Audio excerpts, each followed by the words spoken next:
Bueno, a algunos de ustedes seguramente les llamó la atención nuestro imagen de hoy, nuestro título para hoy, Mi familia primero, porque en el fondo tenemos esa concepción de que la prioridad es nuestra familia.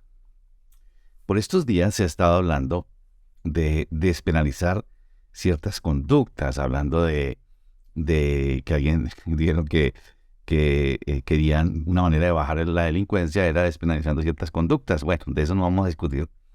Pero hay dos que me llamaron la atención porque tienen que ver de alguna manera con el tema que vamos a hablar hoy.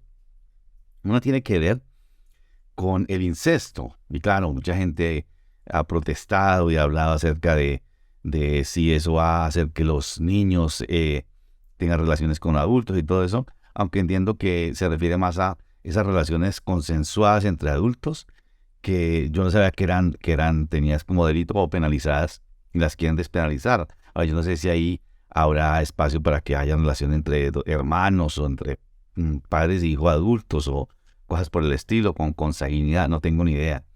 De hecho, pues nosotros sabemos que en la Biblia hay ciertas cosas que nos dan pautas, pero bueno, esa es una de las cosas que van o que quieren despenalizar. Otro es algo que se llama la inasistencia alimentaria, que es penalizada como delito. Yo la verdad no sabía que hay demandas, que se le embarga el salario a la persona que no cumple con esto y todas las cosas, pero no sabía que era un delito que era penalizado y carcelable. Y algo lo que están proponiendo es despenalizarlo. Ahora, es cierto, como decía una periodista que se llama Ginette Bedoya, que ella decía que no estaba de acuerdo con eso porque le parecía que despenalizarlo era como quitarle la responsabilidad a esas personas que no cumplen con la prioridad o con sus responsabilidades que tienen que ver con la familia. Pero definitivamente, y que decía que ese es el penalizarlo, mantenerlo penalizado es como una coaccionar o de alguna manera obligar al individuo para que pueda cumplir con sus responsabilidades.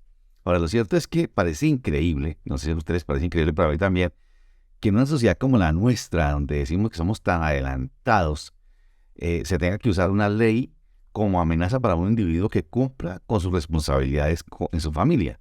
Eso me parece pero es así, es un delito a lo que está penalizado y esa es la realidad en que vivimos. Uno pensaría que en la mayoría de culturas existe el concepto de que la familia es la prioridad. Eso es lo que consideramos porque de alguna manera la tenemos nosotros, aunque existen excepciones y aunque nosotros tenemos como regla que la familia es prioridad, la verdad es que en muchos casos no se cumple. Por eso es que en este tiempo han aumentado tanto los feminicidios y el abuso de niños y todo ese tipo de cosas, porque tristemente la familia, aunque decimos que es prioridad, eh, no lo es en la práctica en muchos aspectos, en muchas realidades. También es cierto que hay algunas culturas en las que esa práctica no es realidad, la familia no es la prioridad.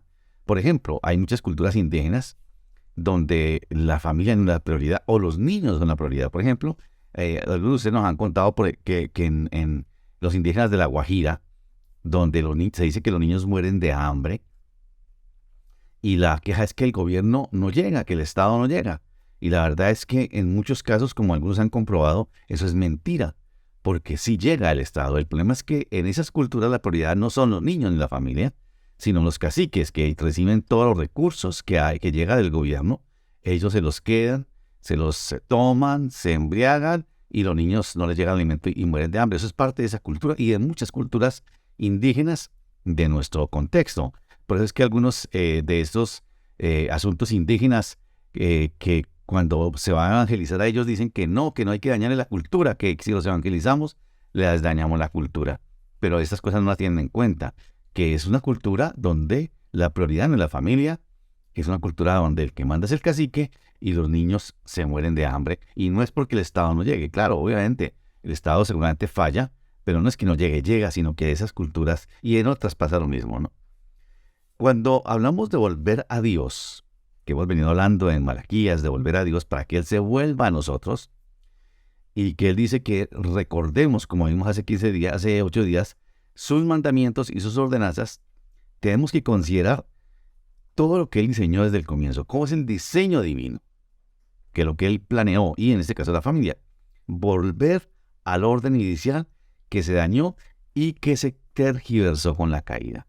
No se eliminó, se destruyó, pero sí se tergiversó. En Malaquías, como hemos venido estudiando, el Señor se compromete a restaurar la familia. Así termina el Antiguo Testamento con una promesa donde dice que Él hará volver el corazón de los hijos a los padres y el corazón de los padres a los hijos. Es una promesa. Y cuando les dice ahí que se acuerden de las ordenanzas y mandamientos de Moisés, está refiriéndose a hablar de todo el Pentateuco, incluyendo el Génesis, el comienzo en el diseño original. Hoy quiero que veamos la forma en que la familia está ordenada en el diseño de Dios y sus implicaciones. Ahora, hay muchos textos que podemos usar para hablar de la familia como prioridad. Hay muchos, lo que menciona el apóstol Pablo ahí en Efesios o en Colosenses, y hay muchos textos que hablan sobre la familia como prioridad. Pero hubo uno que a mí me llamó la atención, muy interesante, en Timoteo. Seguramente ustedes lo han leído, han pasado por ahí, algunos se acordarán de ese pasaje, de ese versículo, pero algunos lo habrán pasado por encima y quizás no los ha llamado la atención como me llamó la atención a mí. Dice en la primera epístola a Timoteo, en el capítulo 5, en el versículo 8, dice: el que no provee para los suyos y sobre todo para los de su propia casa, ha negado la fe y es peor que un incrédulo, dice. Vuelvo a repetirlo. Dice: el que no provee para los suyos y sobre todo para los de su propia casa, ha negado la fe y es peor que un incrédulo, dice el texto de Pablo a Timoteo. Timoteo está en la iglesia en Éfeso, Pablo está en Macedonia, ha viajado a Timoteo en Éfeso y le da unas instrucciones de cómo debe enseñar a la iglesia a responsabilizarse de la familia. Ahora, una cosa curiosa que quiero mencionarles es que este capítulo 5, y creo que voy a leerles desde el versículo 1 hasta el 15, está enmarcado de unas instrucciones que le da Pablo a Timoteo de cómo debe él tratar a la familia, a la gente de la familia, específicamente un grupo que ya lo van a ver. Veo que dice así, versículo 1 del capítulo 5 de 1 Timoteo, dice: no reprendas con dureza al anciano, le dice, sino aconséjalo como si fuera tu padre. Trata a los jóvenes como hermanos, a las ancianas como madres, a las jovencitas como hermanas, con toda pureza, le dice. Y aquí empieza el tema interesante. El grupo dice: reconoce debidamente a las viudas que de veras están desamparadas. Y ahí en adelante pareciera que el grupo de las viudas es un grupo que parece que era significativo, porque parece que en aquel tiempo los hombres se casaban muy mayores con mujeres más jóvenes y ellas cuando morían quedaban viudas. Y ese es un grupo muy significativo en la iglesia, y ahí donde Pablo le da instrucciones de cómo deben tratar a las viudas. Ve lo que dice, versículo 3. Reconoce debidamente a las viudas que de veras están desamparadas. Porque si una viuda tiene hijos o nietos, que estos aprendan primero a cumplir sus obligaciones con su propia familia y correspondan así a sus padres y abuelos, porque eso agrada a Dios. La viuda desamparada, como ha quedado sola, pone su esperanza en Dios y persevera noche y día en sus oraciones y súplicas. En cambio, la viuda que se entrega al placer ya está muerta en vida, lo que llamaríamos hoy las viudas alegres. Encárgales estas cosas para que sean intachables.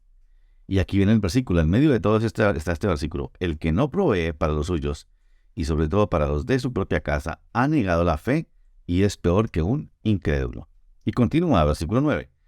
En la lista de las viudas deben figurar únicamente la que tenga más de 60 años, que haya sido fiel a su esposo, y que sea reconocida por sus buenas obras, tales como criar hijos, practicar la hospitalidad, lavar los pies a los creyentes, ayudar a los que sufren y aprovechar toda oportunidad para hacer el bien. No incluyas en esa lista a las viudas más jóvenes, porque cuando sus pasiones las alejan de Cristo, les da por casarse. Así resultan culpables de faltar a su primer compromiso.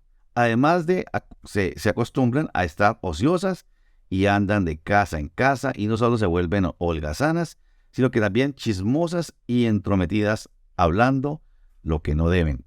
Por eso, exhorto a las viudas jóvenes a que se casen y tengan hijos, y a que lleven bien su hogar y no den lugar a las críticas del enemigo. Y es que algunas se han descarriado para seguir a Satanás. Y termina este pasaje diciendo, si alguna creyente o algún creyente tiene viudas en su familia, deben ayudarlas para que no sean carga para la iglesia. Así la iglesia podrá atender a las viudas desamparadas. En medio de todo eso se da este principio que está ahí en el versículo 8. El que no provee para los suyos y sobre todo para los de su propia casa, ha negado la fe y es peor que un incrédulo, dice el apóstol Pablo. Y bueno, sobre eso vamos a hablar. ¿Por qué la prioridad en el diseño de Dios? Y vamos a hablar lo que el Señor espera a través de nosotros. Señor, ayúdenos esta mañana. Señor, háblanos, te pedimos, enséñanos, ilumínanos. Que Señor afirma lo que estamos haciendo bien.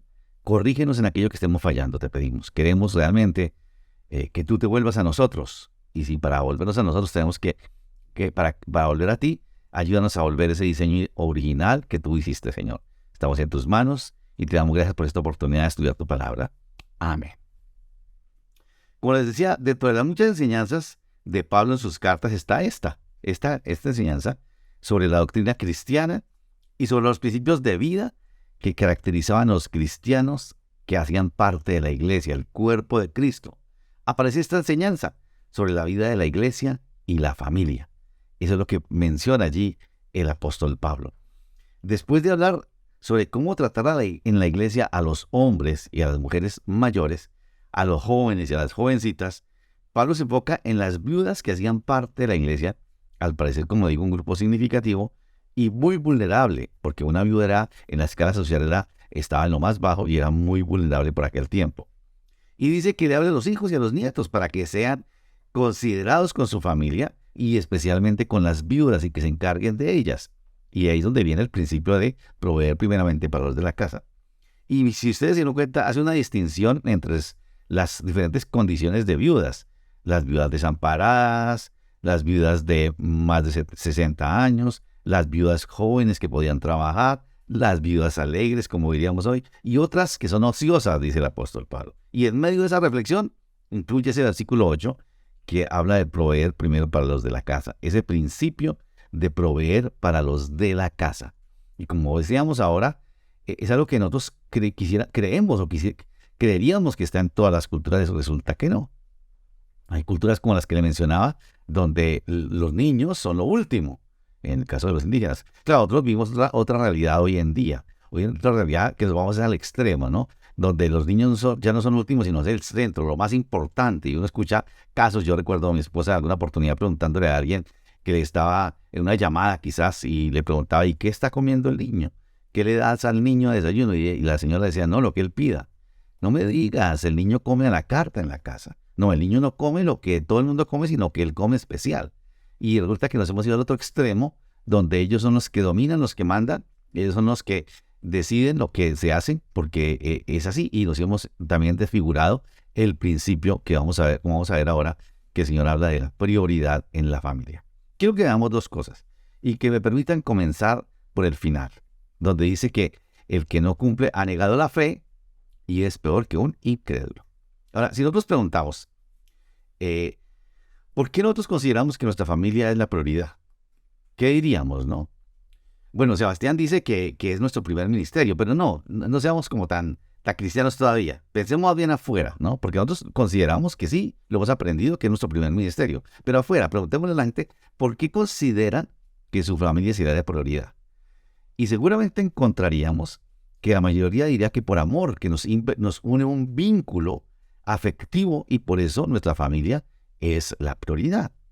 Otros dirían que es por cuestión de cultura, pues así nos enseñó la cultura y somos fieles a esas raíces que tenemos y por eso nuestra familia llega a ser la tradición, ¿cierto? Pero lo que nos enseña Pablo cuando dice que cuando uno no cumple con la familia como prioridad, dice, ha negado la fe y es peor que un incrédulo. Nos está diciendo sencillamente que la familia como prioridad, más que un asunto afectivo o más que un asunto cultural, es un asunto de fe, de convicción. Es una característica de un cristiano verdadero.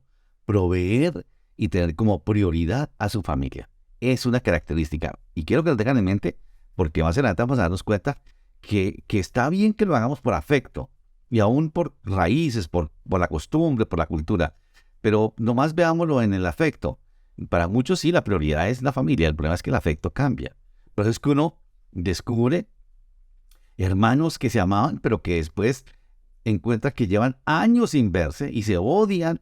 Y uno dice, bueno, ¿y el afecto dónde quedó? No es que eran prioridad, no es que mi familia, mis hermanos, los míos, o aún con los padres eran prioridad. Y se cambia, o sea que el afecto no es que sea algo como tan confiable, digámoslo así, ¿no?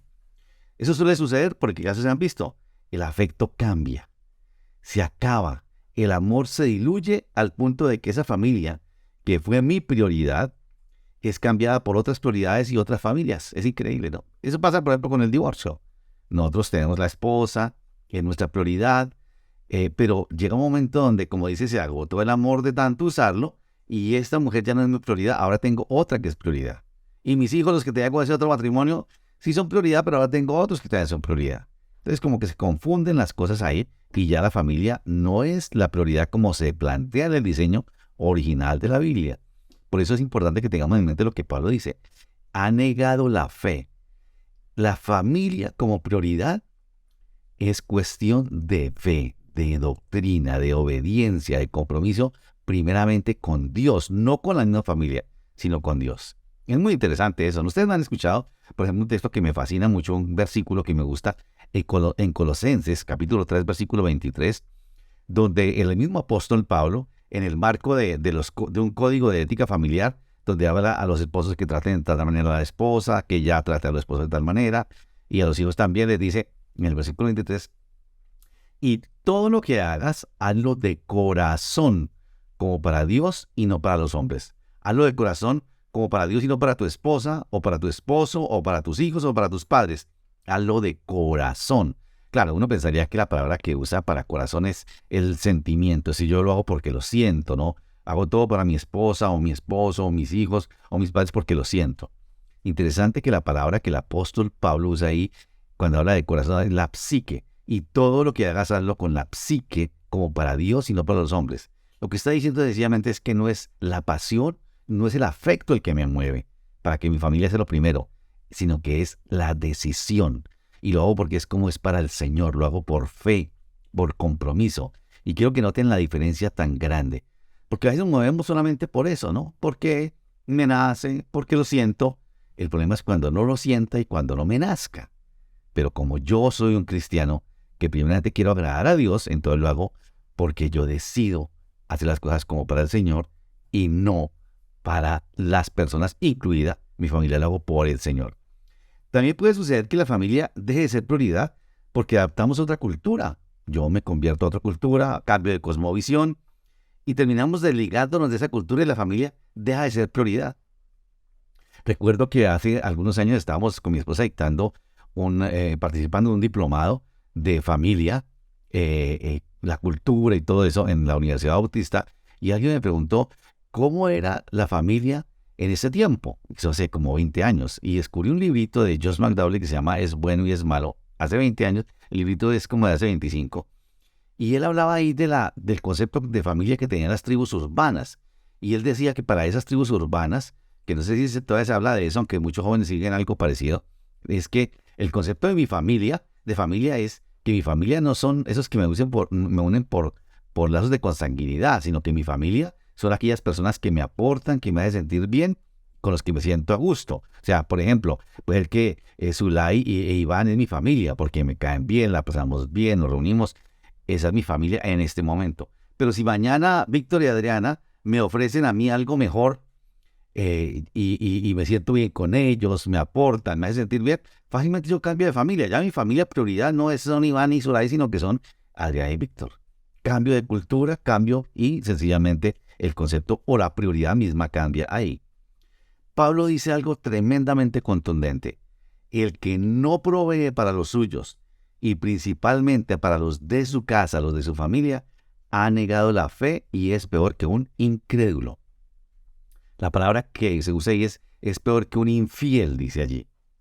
Es decir, que la familia es la prioridad más allá de los lazos afectivos que nos unen o de la cultura en la que hayamos crecido. Porque ahí la cultura marca muchísimo. Por ejemplo, En muchos de nuestros lugares en este país habla de que mamá es mamá y mujer es cualquiera. Marido o esposa puede ser cualquiera. O sea, podemos cambiar de esposo o de esposa, pero mamá es mamá. O sea, la prioridad no es esa relación de pareja, sino que la prioridad es la mamá que soy sangre de su sangre, ¿no? Y ella se convierte en la prioridad toda la vida. Y la mamá sigue siendo el centro y la que manda. Y hay culturas en nuestro país incluso que en donde se ve eso, ¿no?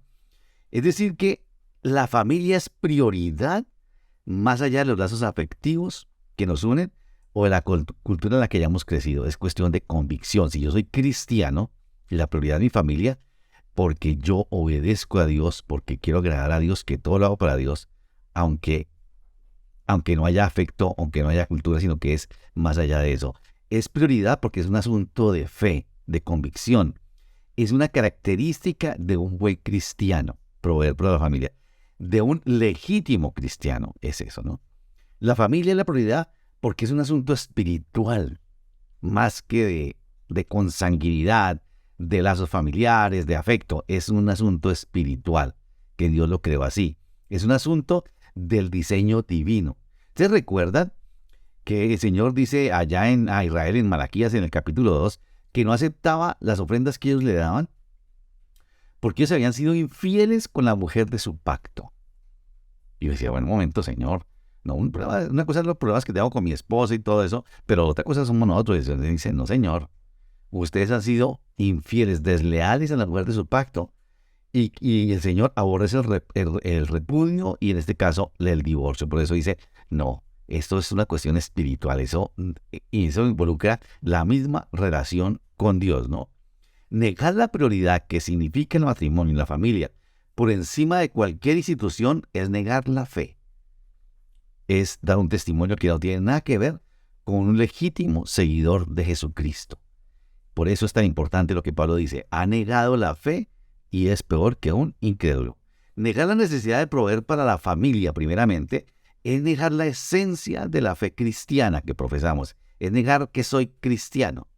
Un cristiano que desconozca esta verdad es peor que un incrédulo, pues los incrédulos, por puro instinto o afecto, saben que la prioridad es la familia. Fíjense ustedes, en las culturas normales, no la prioridad es la familia. Ellos lo hacen en ignorancia y desconociendo este principio.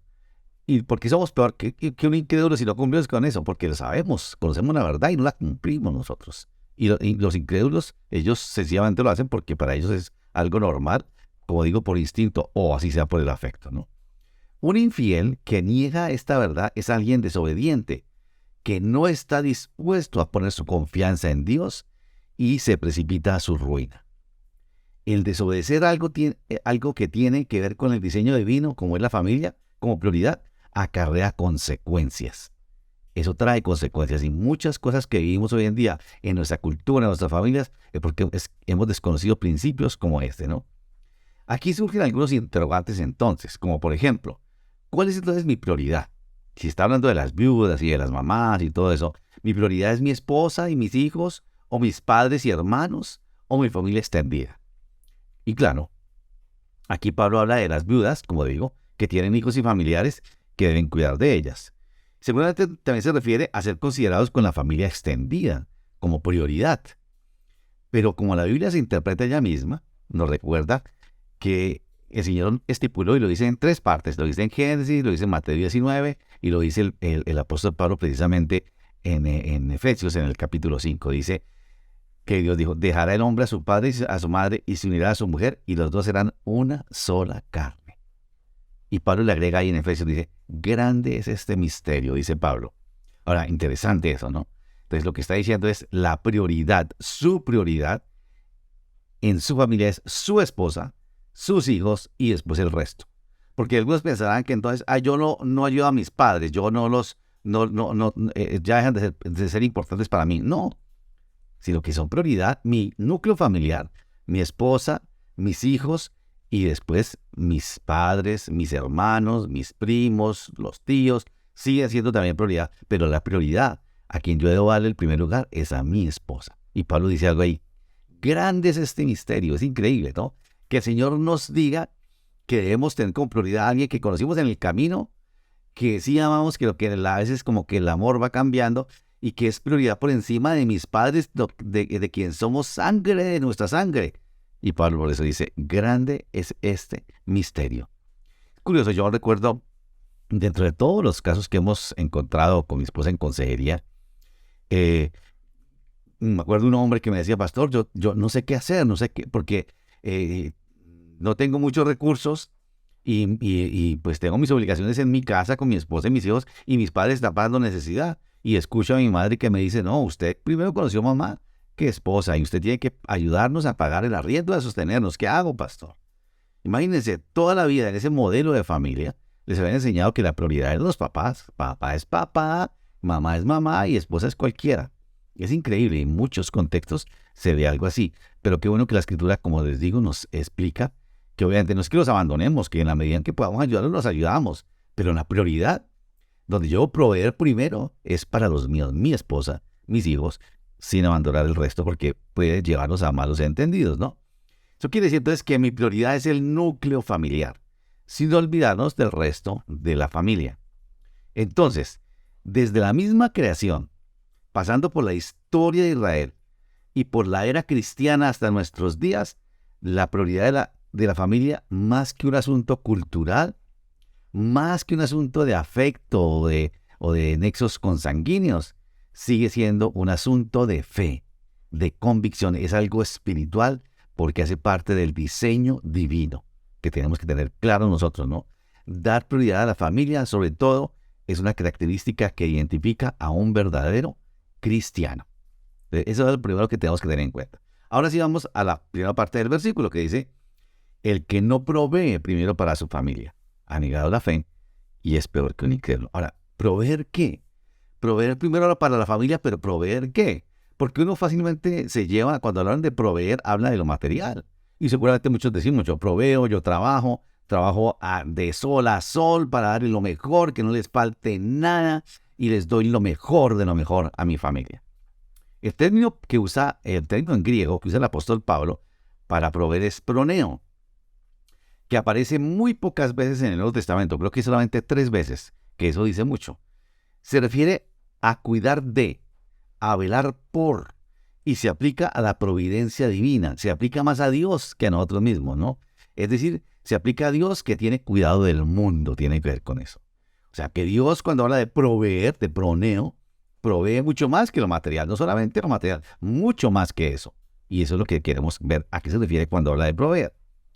Al leer el contexto, obviamente, como veíamos que está enmarcado este versículo en el cuidado de las viudas, obviamente nos lleva a la provisión material. Digo, no, lo proveo lo material, para el sustento, hay proveerles a ellas eso, ¿no? Pero proveer aplicado a Dios incluye mucho más que las cosas materiales. Dios nos da mucho más que cosas materiales, ¿cierto? Casi que podríamos decir que en el diseño divino, la provisión primordial para la familia es la misma provisión de Dios para mi familia a través mío. Es la provisión de Dios para mi familia a través mío. Se refiere a dar lo mejor de lo mejor, dice ahí. Le damos lo mejor de lo mejor. Recuerden ustedes que tiene que ver con esa demanda del Señor allá en Malaquías cuando dice, ustedes me han deshonrado, porque ustedes me han dado lo que les sobra. Ustedes me han dado no lo que yo pedí, sino lo que les sobra, y yo espero que ustedes me den lo mejor de lo mejor. Cuando pensamos en la provisión, especialmente de lo material, diríamos que damos no solamente lo mejor. Yo les preguntaría, ¿ustedes dan lo mejor? No, damos lo mejor, más que lo mejor. Damos en abundancia, diríamos. Damos quizás más. Sin embargo, debemos considerar que la provisión también debe ser racional. Ustedes se imaginan si el Señor nos diera a nosotros todo lo que le pedimos. Yo creo que nos haría más mal que bien, sería contraproducente. Por ejemplo, en esta área, ¿cuántos padres le dan a sus hijos en exceso que llegan a hacerles más mal que bien? Les das demasiado. Es curioso, uno ve en Navidad, por ejemplo, los regalos para los niños son carísimos, costosísimos. Un regalo para un niño que vale mucha plata, el niño lo juega un par de horas con él de momento y después ya se olvida del juego. Yo recuerdo hace muchos años con mi esposa estábamos de visita con una familia, hace muchos años, unos 30 años, y le regalaron al niño un carrito de control remoto. Estábamos con un quinto piso, el niño destapa su regalo, lo prende, y lo pone a caminar y el carrito sale por el balcón y cae allá al quinto piso, destruido. Hasta ahí fue. Pero por ahí era costosísimo y a veces nosotros damos más de lo que debemos dar. Me parece que cuando hablamos de proveer lo material tenemos que ser racionales porque queremos dar mucho, queremos dar lo que nosotros vimos, queremos que ellos lo tengan. Pero a veces ese dar en exceso, hablando de lo material, querer dar lo mejor puede ser contraproducente. Por ejemplo, aquel que trabaja en exceso, pero que no le dedica tiempo a su familia. Que les da lo mejor, trabaja hasta tarde de la noche, que trabaja hasta los fines de semana, les da lo mejor, nunca les falta nada material, pero no está con ellos, no les dedica tiempo, no los acompaña, no los aconseja. Proveer no solamente lo material, es mucho, mucho más que eso. A veces pensamos que lo mejor, lo bueno, es lo más importante y que darlo todo, ¿no? Estos días, caminando por ahí, reflexionando, pensaba en esto, en Génesis 3. Cuando Eva le da el fruto a comer a Adán. Yo no creo que Eva hubiera pensado, ahora sí voy a darle este fruto a este Adán, y para que lo coma y que Dios se dé cuenta la calidad de tipo que es este, ¿no? Que cuando coma Dios se dé cuenta el indio que es este y... No, ella le quiso dar lo mejor. Dice en Génesis que cuando ella vio el árbol, vio que era bueno para comer, agradable a los ojos y árbol codiciable para alcanzar sabiduría. Ella comió, ella le pareció bueno y le quiso compartir a su esposo, pensando que le hacía bien. A veces cuando pensamos que hacemos bien, el bien no siempre es lo mejor. Como cuando uno está afuera y me pasa a mí, como algo y quiero, me gusta tanto que digo, uy, lástima que no está mi esposa, quisiera poderle llevar un poquito, o ella conmigo, ¿no? Uno no piensa, voy a llevarle esto a ella para que le haga mal, para que se engorde, ¿no? No. A veces uno piensa que en lo mejor, uno siempre piensa en lo mejor, pero a veces lo mejor no siempre es porque sé que sí, quizás eso no le gustará y todo esto, pero no le hace bien. Tiene que ver con eso. Y tiene que ver entonces con esto de proveer lo material en exceso, más allá de lo que nosotros quizás debíamos dar. Para aprender a qué se refiere cuando dice que hay que proveer primeramente para los de la casa, tenemos que aprender de Dios, de su providencia y de cómo Él provee para todos. Pero como les decía ahora, gracias a Dios que no nos da todo lo que le pedimos. Él sabe lo que necesitamos. Dios nos da lo que Él sabe que necesitamos nosotros. Y gracias a Dios que no nos da más de lo que necesitamos porque nos haría mal. Quizás como sucedió allá en el desierto cuando le pidieron queremos carne. Y dice, ¿quieren carne? Listo. Y les da carne hasta que se les sale por las narices, dice el texto allí, ¿no? Entonces, debemos entonces tener en cuenta que primero, para proveer para los de la casa, es cuestión de fe y de esa manera nos enfocamos en la forma como debemos hacerlo. ¿Cómo lo hacemos? Y aquí entramos en algo muy interesante. No solamente proveemos lo material, también proveemos cuidado. Velamos por los miembros de nuestra familia. Tiene que ver con eso. ¿Cómo los cuidamos nosotros? ¿Cómo nos interesamos por ellos? Proveer no solamente lo material, es mucho más que eso. Les proveemos de eso que todos tenemos por igual. Siempre lo hemos dicho aquí muchas veces, ¿no? ¿Qué tenemos por igual? Tiempo. Todos tenemos igual de tiempo. Y les proveemos tiempo para escucharlos, para acompañarlos en las buenas y en las malas. Nos interesamos por las cosas que les interesan a ellos. Nos sacrificamos, les amamos de la manera como Dios les ama, sin esperar nada a cambio. Fíjense ustedes, no sé cuántos han ido a un ancianato. Hay personas abandonadas allá, viejitos abandonados, donde ya no les dedica tiempo. Seguramente les pagan el mejor ancianato, y que es costosísimo. Les dan lo mejor de lo mejor, pero no les visitan, no los acompañan, no los escuchan, no les dan tiempo, no les proveen. Les proveen lo material, pero es mucho, mucho más que eso. Les proveemos más de lo que solamente necesitamos, que es lo material. Muchas cosas más. Nos interesamos por ellos. Les damos lo mejor, nos sacrificamos para que ellos también. Por ejemplo, en esto. Algunos padres le proveen lo mejor, nos damos la vida por ellos, ¿cierto? Pero a veces no le exigimos a los hijos que también se sacrifique por nosotros. Yo recuerdo hace mucho tiempo en una charla que tuvo mi esposa con una familia que tenía pruebas con una niña, así para hacer corto el cuento, que la niña le habían hecho creer que era el centro y poder cambiar esa idea fue muy complicado, pero en la sabiduría que tiene mi esposa, recuerdo que les dijo, vea, hagan esto con la niña. Enséñale a la niña que cada día con los miembros de la familia es el día de esa persona. Hoy es tu día, hoy tú eres el centro, tú decides qué comemos, a dónde vamos, hoy es tu día. pero el próximo domingo es el día del papá. Y si la niña dice, no, pero yo quiero tal cosa, no, tienes que esperar a tu día, a tu tiempo, porque tu día fue hace 8 días. Ahora, hoy es el día del papá decide qué hacemos, dónde vamos, el próximo será el día de la mamá y volverá a haber otro día para ti. Y le funcionó, porque pudieron enseñarle al niño que él no era el centro, que en la familia es todo un proveer para todos, que hay que sacrificarse por el otro, donde sí hay derechos, pero también hay deberes, ¿no? Oye, yo me encuentro con esto muchas veces y me ha pasado mucho, donde uno ve a los padres que no llegan con los hijos a la iglesia y preguntan, ¿y por qué no vienen a la iglesia los hijos? ¿Por qué no los traen? No, es que no les gusta. Ah, no les gusta. Y les pregunto, bueno, ¿y ustedes van a los cumpleaños que llevan a sus hijos? Claro, hay que llevarlos. ¿Y a usted le gusta? Pues no es que me guste mucho, pero ellos están contentos y yo voy, yo me sacrifico. Usted los lleva al partido de fútbol y a los... Claro que sí. ¿Y usted disfruta de eso? Sí, claro, lo disfruto, pero lo hago por ellos, ¿no? Y les digo, es igual con la iglesia. A los hijos hay que enseñarles que así como yo me sacrifico y voy con ellos a cosas que son de su interés, ellos también deben acompañarme a mí en cosas como la iglesia que son de mi interés. No es cuestión de obligarlos, es cuestión de negociar. Que ellos sepan que si yo me sacrifico por ellos y les proveo tiempo, les proveo atención y les proveo a ellos el hecho de que esté con ellos, ellos también deben hacerlo conmigo, que me acompañen, que estén conmigo, porque esto es un asunto de mi interés. Me fascina cuando termina uno de los libros de Samuel, cuando David le dice a Salomón, le dice, hijo mío Salomón, ya va a morir, le dice, acuérdate del Dios de tu padre. David, dentro de todo lo que había hecho, porque el hombre fue adúltero, fue asesino, fue todo, le había enseñado y había modelado para sus hijos, especialmente para Salomón, y la relación con un Dios fiel, donde era vulnerable con Dios. Y su hijo aprendió y por eso le dice, acuérdate del Dios de tu padre. Y eso también es proveer para ellos, modelo, ejemplo para ellos. Entonces, proveer es mucho más que dar lo material, es también interesarnos, acompañar, sacrificarnos por el otro. Si alguien que debemos perdonar es en la familia, por ejemplo, proveer el perdón. ¿Cómo nos cuesta? Y como les decía ahora, uno encuentra familias rotas que pasan años separados, odiándose, y nunca pidieron perdón y nunca se perdonaron. Si hay alguien a quien tenemos que proveerle perdón, es a la familia, es proveer.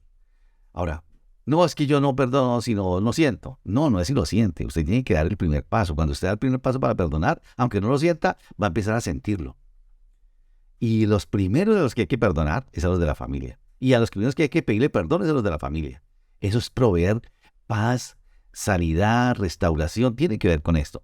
Proveer perdón para ellos también. Es muy importante. No solamente porque los amamos, recuerde esto, sino porque es cuestión de fe. No es porque lo sintamos, sino porque creemos en Dios y queremos ser obedientes a Él y le agradamos a Él. Pero es que nosotros tenemos claro que es cuestión de fe, que es cuestión de diseño divino. Tenemos que modelar para nuestra familia una vida consagrada y fiel al Señor. Proveemos ejemplo de vida para nuestra familia. Enseñamos a nuestros hijos con nuestro ejemplo. Ellos aprenderán viéndonos a nosotros, aprenderán a amar y a buscar a Dios de la manera como nos vean que nosotros lo amamos. Aprenderán a tener afecto o valor por la comunidad cristiana, por la iglesia, porque ven que somos interesados. No porque vamos de vez en cuando nos sobra el tiempo y no nos atravesó otra cosa. Cuando ellos ven que eso es importante, ellos van a buscar también a Dios porque ven que es importante. Porque cuando ellos tengan problemas en la vida, como le decía David a Salomón, se van a acordar que en los momentos difíciles, ¿qué hizo su padre y su madre? Acudieron a Dios, buscaron la comunidad. Eso solamente lo aprenden viéndonos a nosotros. Nuestros hijos nos amarán y nos honrarán, como dice el mandamiento, y serán considerados con nosotros de la misma manera como nos ven actuar con nuestros padres. Así mismo también. Proveer para nuestra familia la manera como Dios hace cosas con nosotros, también proveerles. Fíjense ustedes, yo recuerdo también esos casos que nos llegaron hace mucho tiempo. Mi esposa estaba trabajando con una mujer que le trajo a su hija para que hablara con ella porque la relación que tenían las dos era terrible. La chica le respetaba, la chica era grosera con ella, era déspota y todo eso. Y después de hablar mucho con la muchacha y con la mamá, le pregunta a mi esposa, a la mamá que estaba la niña, ¿y cómo es su relación con su mamá o sea, con la abuela de la niña? Dijo, no, mi mamá y yo somos lejanas, mi mamá y yo, la relación se dañó hace mucho tiempo y nosotros nunca estamos cercanas. Y ella dijo, ¿se da cuenta porque usted no tiene buena relación con su hija? Porque usted no tiene buena relación con su mamá. Y su hija está viendo y haciendo lo mismo que usted está haciendo con su mamá. ¿Cómo pretende usted que su hija tenga una buena relación con usted si usted no le modela para ella? Tienen que ver con eso, ¿no? Proveemos modelos también para ellos. Incluso en ese proveer para nuestra familia, de la manera como Dios lo hace, incluso demanda disciplina. Proveer, que es una área que se ha perdido en nuestro léxico, en nuestra cultura. No, hablar de disciplina, eso se paran los pelos de la gente porque dicen, no, disciplina no, no. Se recuerda que la Biblia lo dice en dos partes, dice, porque Dios al que ama, disciplina. Proveer para nuestra familia también implica proveer disciplina cuando sea necesario. Límites, ¿no? Que se les exige que lleguen a tal hora o que hagan tal cosa. Es disciplina. También eso es proveer. Orden en la casa. Es muy importante. Entonces, proveer no solamente está hablando de lo material, es mucho más. Y seguramente los voy a animar a que si ustedes vienen a su mente qué otra cosa podemos proveer, me compartan, me escriban y me digan, me parece que también se puede proveer en esto. En esto se puede proveer. Es muy importante. Proveer es mucho más. Cuando Pablo dice, el que no provee primeramente para los de su casa, habla de proveer es mucho más que lo material, mucho, mucho más. Dice un dicho que no hay profeta en su tierra. Y eso es verdad. Los cristianos, y cuando habla de que no hay profeta en su tierra, está hablando de que ser cristianos, el lugar para ser cristianos más difícil es la casa. Demostrar nuestra fe, como somos realmente amando a Dios, es la casa. Porque ellos nos conocen tal como somos. Ahí saben que se nos sale la chispa, que nos enfurecemos, que nos sale la rabia. Pero los cristianos estamos llamados a distinguirnos en la manera como nos comportamos con los demás en nuestra casa. Es un desafío grande, por eso es tan importante este principio de proveer primeramente para los de la casa, de tener la casa como prioridad, porque afuera nosotros nos mostramos muy bien, pero en la casa, como alguien decía, somos ángeles afuera, pero demonios en la casa, ¿no?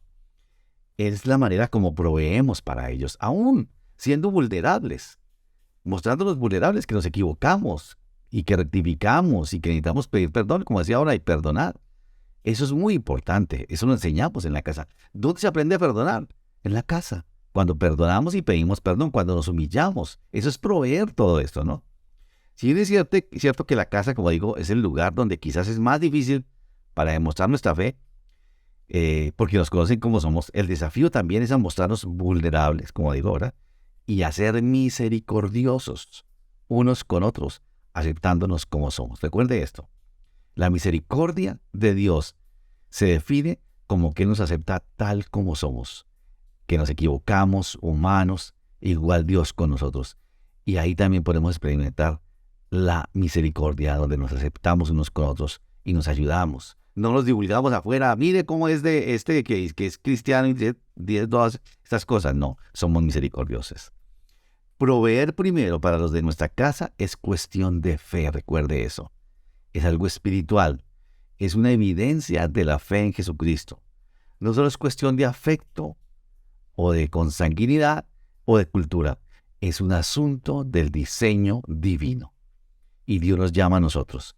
Volvernos a Dios para que Él se vuelva a nosotros es volver a ese diseño original que está allá, donde el Señor ordenó cuál es la prioridad. Y Él dijo cuál es la prioridad. Nuestra familia, y nos llama a eso. Que el Señor nos ayude. Quiero invitarlos a que oremos en este momento.